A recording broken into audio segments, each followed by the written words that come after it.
I was asked as we were kind of coming to the end of a live stream recently by one of my subscribers, my opinion about something that they had recently started adding to their precious metal stack. And I was almost kind of dreading this question. I knew that it would come up eventually. And this question was really about something that they had started adding to their precious metal stack that's not really considered part of a traditional precious metal stack, physical precious metals holdings.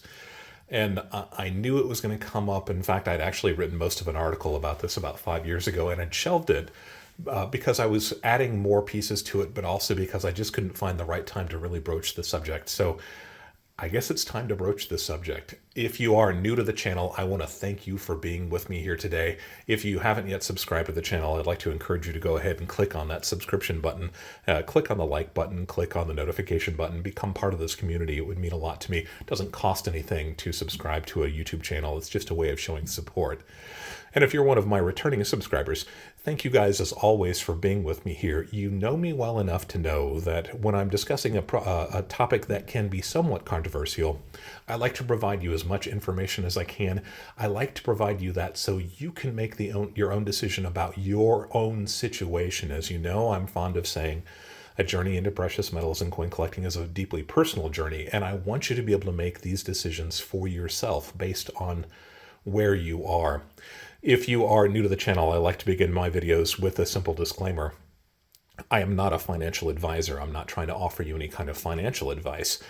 I'm simply trying to share my experience having bought and sold precious metals and rare coins for the last 30 or 40 years.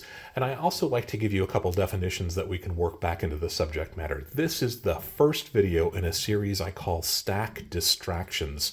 And we'll actually cover this subject in Stack Distractions in the first two videos. But I wanted to kind of give you a little bit of an overview first, and then we'll dive right into it. This series, this video and the next video are about copper and how it relates to a precious metal stack, a physical precious metal stack. So before you start clutching your pearls, and I can already see some of those fingers that are hovering over the downvote button, hear me out. You know me well enough to know that I'm going to provide you as much information as I can so that you can make an informed decision about yourself. But in this case, I want you to hold a mirror up to yourself. I want you to really look at where you are in your precious metal stack. And my fear is that some people in our community, especially younger folks or people who are new to the idea of stacking precious metals, and there are a bunch of people who have joined this community and this hobby, this way of life, whatever you want to call it, over the last couple of years as we've seen prices really spike. I think they're the ones that I am most concerned with when it comes to copper and how it relates to a precious metal stack. So come at this with an open mind, hear me out, and let me know your thoughts once you've really had a chance to hear what I have to say about this.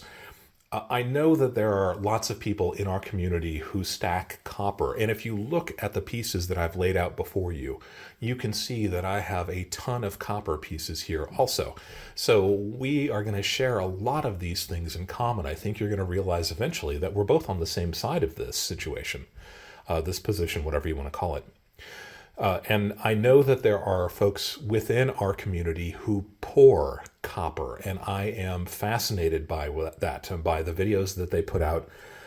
It's an exciting thing. It's kind of a subsect of our hobby. You can see people who put out videos about melting copper, about melting silver, about buying molds or making molds and pouring really interesting pieces. And there are lots of those pieces that I have seen online that I would love to have be part of my own collections. So I count myself as a fan of copper. So why am I making this video series? It's a great question. The questions that I want you to think about that kind of happen instead of concepts that I want you to think about. I want you to answer these questions, and I want you to listen to them carefully. Answer them for yourself. There's four of them. The first one, why are you a stacker? It's the question that I ask myself often, and sometimes I don't really like to answer it because I don't really have a solid, sound foundation as to why I am a stacker. It's who I am. I've been doing it for so long. It's just part of who I am. That's not really a good enough answer if you really want to get to the heart of these questions. So I want you to think about it. I want you to answer it yourself if you want to. Think about how it pertains to you. Number two, what do you ultimately want to get out of stacking? And the kind of the sub question to that is, do you have a goal? Do you have a dollar figure? I know some people stack by weight. Do you have a weight figure, ounces or kilos or whatever it is that you want? Is there a particular goal that you have set? And finally, are you stacking to make a major purchase, a big expense? Is there a project? Is there a new home? Is there college education for kids or grandkids? So I want you to be thinking about these questions. All of these questions pertain to the idea of a goal. And as I've said often, your journey into precious metals is incredibly personal. So, what are your goals? That's what I'm trying to get at. Because with a stack distraction, these are things that are often bought, sold, and collected alongside a traditional stack, but which isn't really part of a stack for various reasons. And my fear is that these stack distractions will take you off of your own goals, the goals that you have kind of set for yourself. And that's really the definition of a stack distraction, and why we're going to be talking about these kind of interesting, maybe possibly controversial subjects. I want you to evaluate them for yourself. I want you to make these decisions for yourself. Dubsy is not trying to tell you what you should and shouldn't do. You know me well enough to know that I'm not going to do that. And I'm not even really going to put my own opinion into these videos in this series. This is really observations and the pluses and minuses and why they may take you ultimately off of the goals that you've set for yourself. So let's start with an understanding of what precious metals really are, and as they pertain to copper specifically, which again is what the first two videos really in this series are about. I wanted to give you an introduction to the video series, but then we're going to dive into copper. What are precious metals? I don't want you necessarily to take my opinion from it. I've got 5 different sources, some of them that you probably know very well, and we're going to talk about how each of them perceive precious metals. Wikipedia. Precious metals are rare, naturally occurring metallic chemical elements of a high economic value. I think that's a key point to remember. A metal is deemed to be precious if it is rare. So rare and of a high economic value. These are per Wikipedia. Investopedia is a website that's a lot like Wikipedia, but it deals primarily with things that are investment oriented. They say that there are 8 precious metals, and they even go so far as to name them: gold, silver, platinum, palladium, not surprising, rhodium, ruthenium, iridium, and osmium. Those last few are all parts of the platinum group metals or platinum metals group. These are metals and elements that are mined along with platinum most of the time, and they have a very high value. Some of them are incredibly rare. Bloomberg differentiates between precious metals and industrial metals, and I think this is really starting to give us that delineation, that separation between the two. They call gold, silver, platinum, and palladium precious metals. That's not surprising either, right? Those are the metals that the United States makes precious metals bullion coins out of: gold, silver, platinum, and palladium. But they call copper, aluminum, zinc, and tin industrial metals. And I think that's a really good definition of what those metals are. And copper is definitely in that group of metals. And finally, Kitco, which is a website that I use on a regular basis, daily, weekly, if not daily. A site that tracks the value of metals across all spectrums around the world 24 hours a day and updates them constantly. They call precious metals gold, silver, platinum, palladium, and rhodium. That's an interesting mix. But they call copper, nickel, aluminum, zinc, and lead base metals. That is kind of an old school way of defining these metals. That's the term that I grew up with. So you can see, it's not my opinion about copper and how it is not a precious metal. You have 5 really valid resources that are all saying that copper is more of an industrial or a base metal versus gold, silver, platinum, and some of the other metals that are definitely precious metals. So that's the delineation. That's what I want you to be thinking about. What is copper? Why do we even care about copper? And I've got some fantastic examples here. When I'm talking about copper, and when we're talking about copper in the coin world, we're often talking about bronze. What is bronze? Bronze is an alloy. Bronze is usually about 10% tin and 90% copper.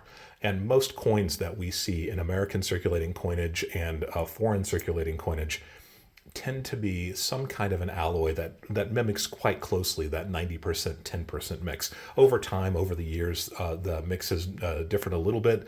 Sometimes you'll find nickel, sometimes you'll find some other elements, but generally speaking, 90% copper and then 10% tin. Brass, on the other hand, has also been used in coins over time, but brass is 65% copper typically, and the balance of that, maybe 35% zinc. And because of that, brass tends to have that yellowy golden color.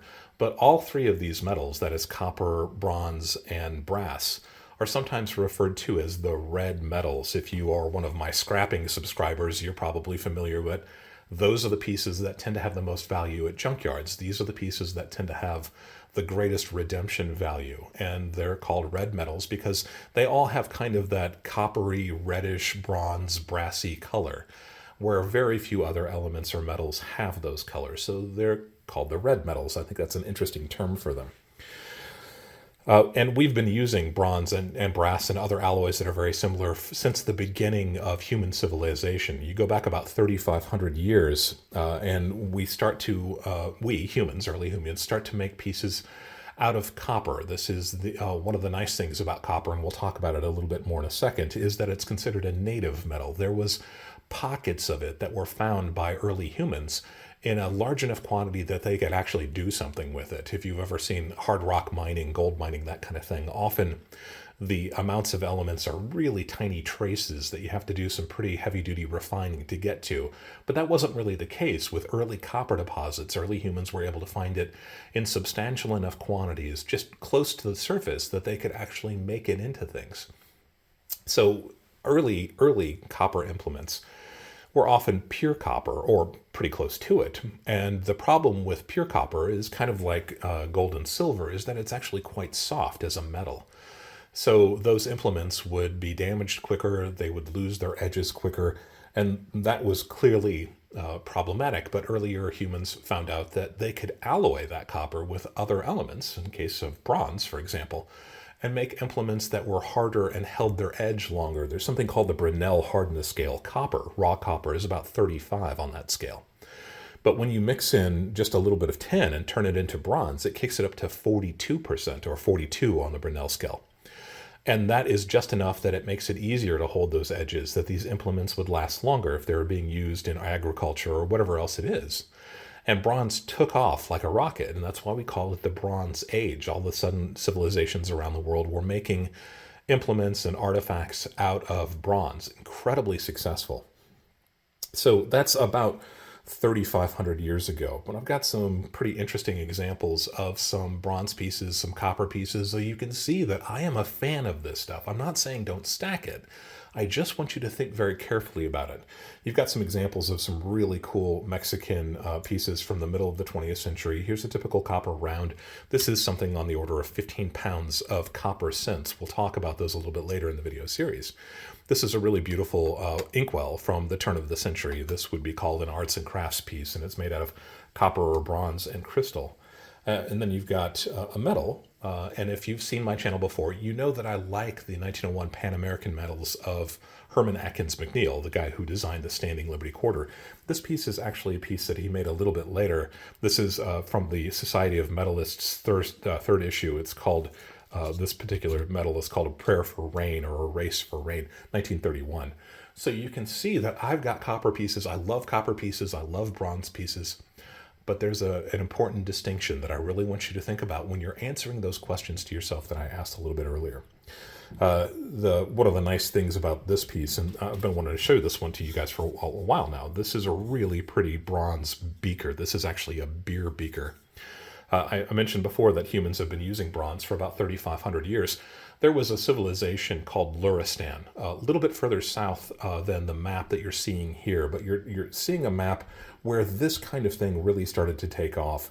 And it's specifically between the Mediterranean Sea, the Caspian Sea, and the Black Sea. So the image will kind of show you what I'm talking about. That particular area, and maybe a little bit further south, we might have called that a century ago, we would call it Persia. Now we would probably see it as part of Iran, but of course those didn't exist back then. This civilization became incredibly skilled at making pieces out of bronze, so much so that they began exporting it. It became something that was highly sought after around the world, and that's not surprising. We had copper mines. We were beginning to develop global trade where zinc and tin were becoming more accessible.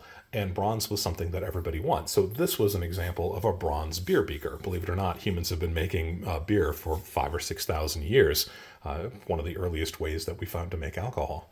But what makes this piece interesting is that this piece dates from about 800 BC from Luristan. And that means that this bronze beer beaker is about 3,000 years old. And yes, before you ask, I have drunk beer from it. And yes, it was pretty gross. In fact, it was pretty nasty. But I chose to use a really, really dark European beer to drink out of this because I thought it would be a little bit more accurate.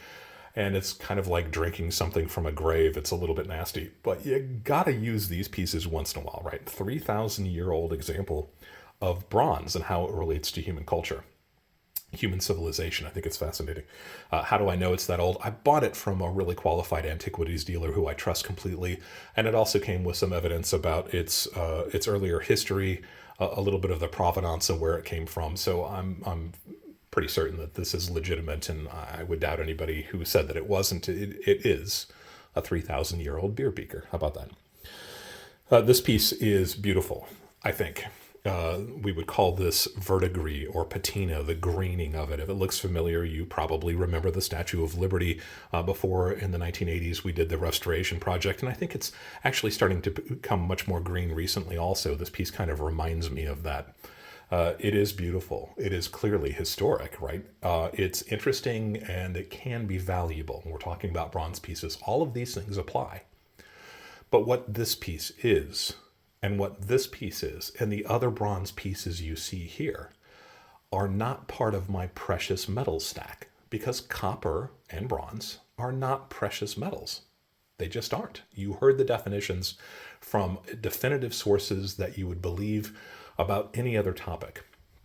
So what I'm saying here is that if you're buying copper pieces, especially if you are buying copper pieces to add to a precious metal stack, you need to think about that carefully, because it can take you off of the targets that you have set for yourself when it comes to the reasons that you are stacking precious metals. And that's the whole point of this series.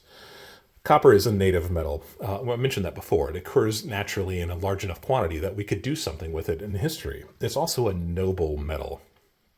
A noble metal is an element that doesn't react with other elements quite as quickly. I mentioned the platinum group metals, incredibly non-reactive. It's one of the reasons they're used in scientific equipment and surgical equipment and things like that. Gold is pretty non-reactive. I showed some pieces of toned gold recently in a video series about coin toning. It tends to not be very reactive. Silver is maybe a little bit more reactive. So while it's still a noble metal, and if you've seen a piece that is heavily tarnished, a piece of silver that's heavily tarnished, you can see how it interacts or reacts with oxygen in the atmosphere and other things that cause it to take on that tarnish, that darkness. But if you are one of my metal detecting subscribers, you might know the thrill of digging that 4-inch hole on a Tuesday morning at 8 o'clock in the morning and squatting down and digging that plug and seeing that brilliant white barber dime or seeded dime at the bottom of that plug against the black soil. There's nothing like it. And I think early humans recognized that too, right? This was something that was special. It was almost magical the way it comes out of the ground. Often silver comes out of the ground looking like the day it was lost, even though we find pieces that are 100, 150 years old. And believe it, primitive cultures maybe had found pieces that were 1,000 years old, and you find something that comes out of the ground looking bright white. That's pretty special. So silver, a noble metal, but maybe not quite as non-reactive as the platinum group metals. Copper is a noble metal by a lot of standards, but clearly copper does change. It does react to its environment. So it's not quite as noble, if that's an expression, as some of the other metals that we've talked about. So there's another way to differentiate copper from the true precious metals, the ones that we see as investments. Is there a reason why their noble status means something? I guarantee you there is. Why do we sometimes include copper along with other precious metals if it's not really a noble, if it reacts the way that the other investment metals don't react? If these 5 sources, and believe me, there are plenty more, who don't see copper as a precious metal, make that delineation between gold, silver, platinum, palladium, and copper. Why do we think about it sometimes? Why is it in our minds that copper is a precious metal, that it's something that we want to stack along with our precious metal stack? Copper is a coinage metal, and this is true of pieces going back thousands of years. We first started making coins out of electrum, the natural alloy of gold and silver, and then shortly after that, we were able to refine these elements so that we can make pure gold or pure silver pieces. But shortly after that happened, and I'm talking about going back probably around 2,000 years, give or take, we were making smaller increment coinage out of bronze and copper and related metals. And this is an example of a piece of a Parthian coin. I talk about this in an upcoming video, depending where on the Dub-C cinematic timeline you are viewing this video. But this one is from the 2nd century AD. So as we're in the 2000s, somewhere around 1800, 1900 years old, this is something that we have been using forever. It is a money metal. It is a coinage metal, but it's not a precious metal. Take a look at our own coinage in the United States. We think about the early federal period, the first coins that we made as a nation. We made the $10 and the $5 pieces, the eagle and the half eagle. We made the silver dollar, the recent interest in the flowing hair and bust dollar pieces. So we had gold and silver. But we needed smaller copper coins also, smaller coinage that was made out of copper, bronze, and the related metals. And we had those in droves. From all over the world, there were speculators who sent pieces to this country that were a lesser weight than they would be in their own country because it was a way to make money. There were a lot of colonial coppersmiths, silversmiths, coppersmiths, and miners who found natural veins of copper and coined it as quickly as they could, because we needed these smaller coins. So this is something that has always been part of American coinage, and it still is to this day. But I want you to think about, when was the last time that you actually had gold coins in circulation in this country? When was the last time you had silver coins in circulation in this country? When was the last time you saw a copper coin in circulation in this country?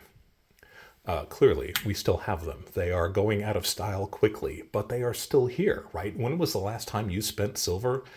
It probably would have been in the 1970s with a few, random possible incidents of finding a silver coin and change, that kind of thing. Gold, 1933, right? We all know the pre-33, but copper is still in our circulating coinage to this day, and we're in 2020 something at this point. So another delineation, we think of copper as a coinage metal, but it's not a precious metal.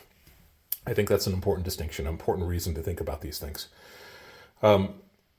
Copper versus gold and silver. I sound like I'm beating a dead horse here, and I am going to be saying in the next video in this series, we're going to talk about some of the good things about copper, some of the things that I like about copper.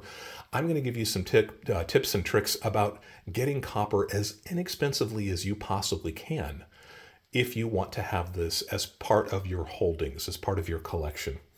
Let's take a look at some of the production values for gold, silver versus copper. You've probably seen this graph before. This illustration makes the rounds in YouTube videos and online, and it's something that pops up frequently.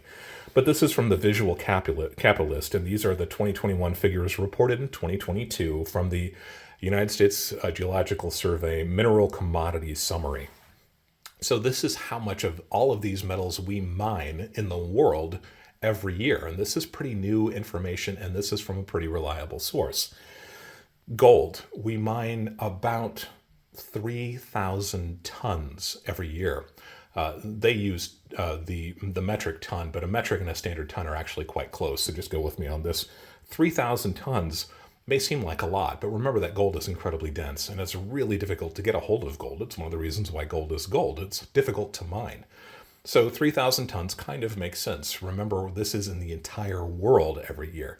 3,000 tons. Silver, about 24,000 tons, or 8 to 10 times the amount of gold. Maybe not surprising. It seems like it should be more than that, and there are lots of people out there who think that we're running a silver deficit, and I kind of include myself in that group. So 24,000 tons versus 3,000 tons, you can see that that silver rather, is more plentiful and easier to access than gold, but not by a huge amount, maybe within reason. Maybe that's kind of what I see it as anyway. But compare those two to copper.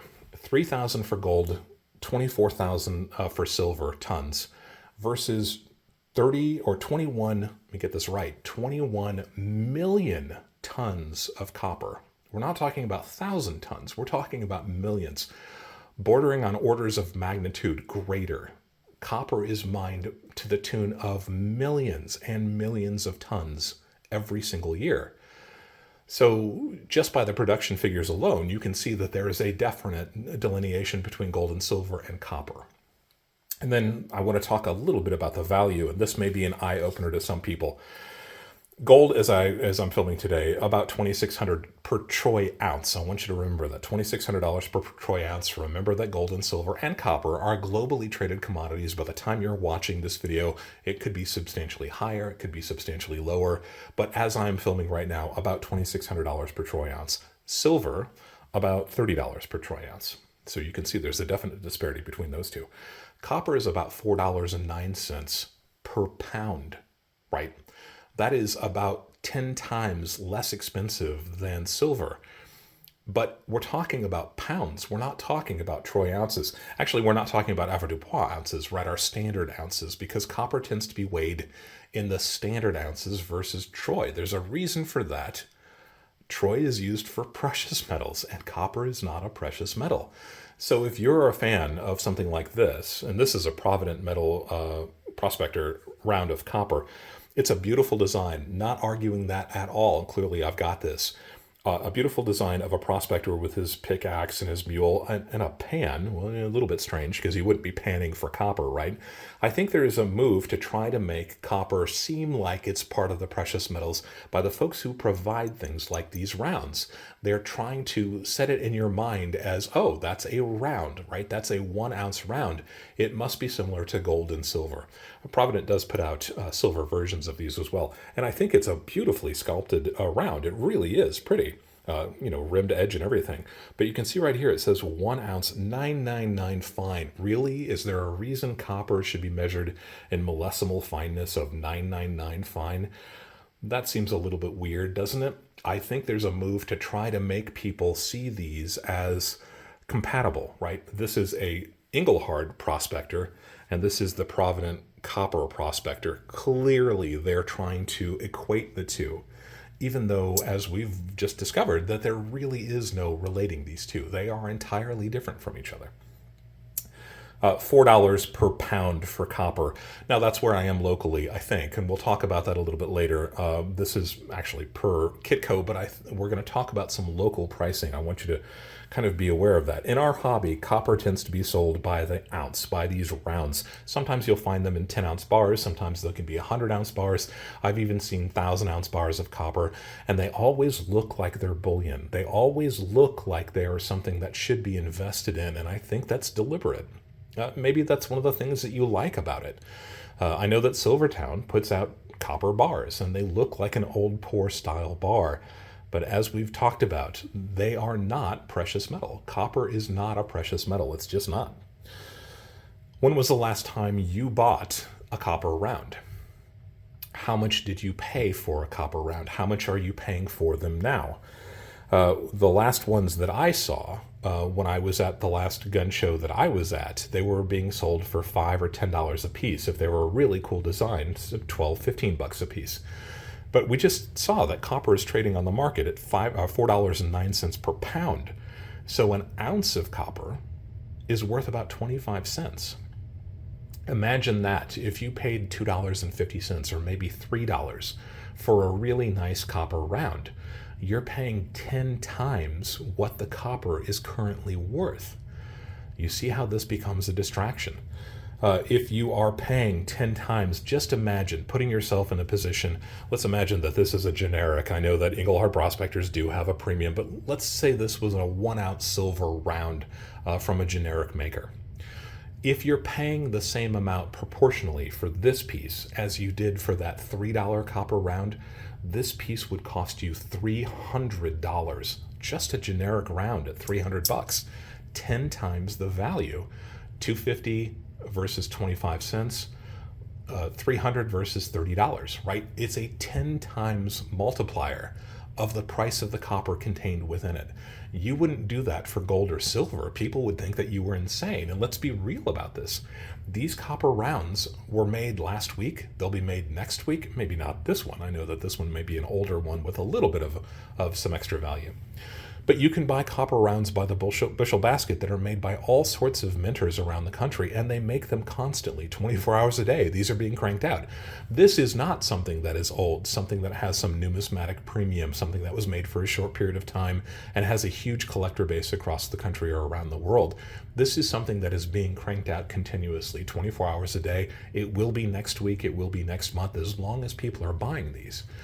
So the idea of paying 10 times the value of the copper contained within them seems ridiculous. And that's at a minimum. That's at $2 or $3 a piece. If you're buying them for $10 or $15 a piece, I can't even imagine.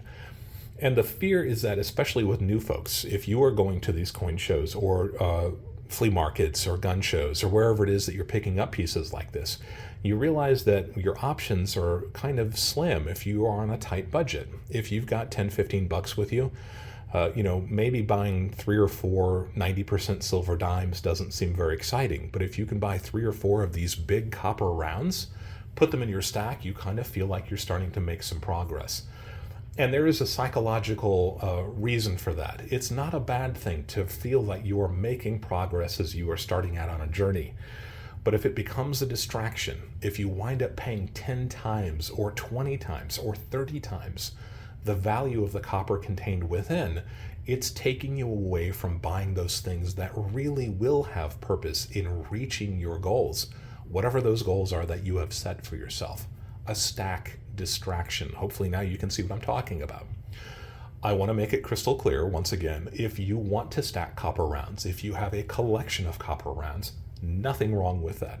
If you like interesting pieces of copper, there is nothing wrong with that. Clearly you can see that I have them. I just don't consider them part of my precious metal stack. And that's the delineation that I want you to think about. Think about the questions we asked at the beginning of this video. What are the questions? Are you a stacker? Why are you a stacker? Why do you stack? Is there something that you have set for yourself as a goal? And if so, are stack distractions going to take you off the target of that goal? That's the whole point of this series. If you have questions about anything else that we talked about here today, leave a question down below and I will try to answer it the best I can. If you have suggestions of other videos or video series, even if it's something within stack distractions you'd like to see me make, leave that comment down below. I'll see if I've got the examples and the knowledge so I can make a video, and if I do, I'll give you a great big shout out.